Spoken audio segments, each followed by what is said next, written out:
siya tayong kahalagahan nga pribilehiyo niya ito na kita bilang lingkod ni Jehovah ay pigihirin niya bawat sa tuya. Tapos anong aspekto kita gihirin ni Jehovah? Sa iyo na pagkakataon ng mga lugar, basaw niya ini ng talidaga 15:3. Ang may sendya kung sa anong aspekto kita pigihirin ni Jehovah. Sabi niya, kung ngayon ang ano, sabi niya sa teksto, ang mga mata ni Jehovah iyaon sa gabos na lugar, nagmamasid sa mga marapot, asin sa mga marami. So ano tinutok na konteksto ko yung mga lugar? Iyo, nahihiling yung Diyos na Jehovah ang gabos na tinilibutan.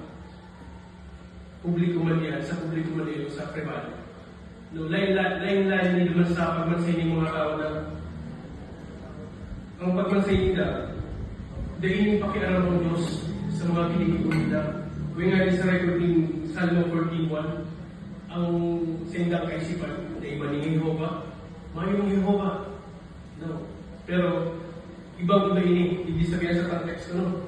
Sa konteksto kayo sa Hebrew 4:13, no, kung hilingon niya ng mga tugaw, dahil pwedeng itamo kay Jehovah, gabusirin niya.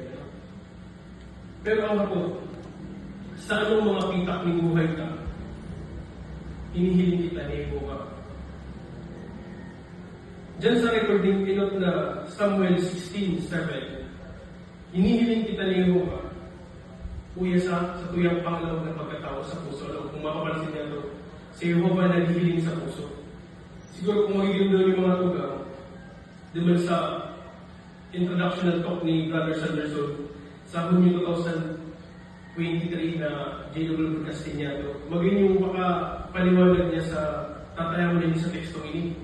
Ano, pigkutar niya yung man sa tatayaman ni makatang si Robert Burns.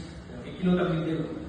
O sana'y may kapangyarihan na magbibigay sa atin ng kaloob na makita natin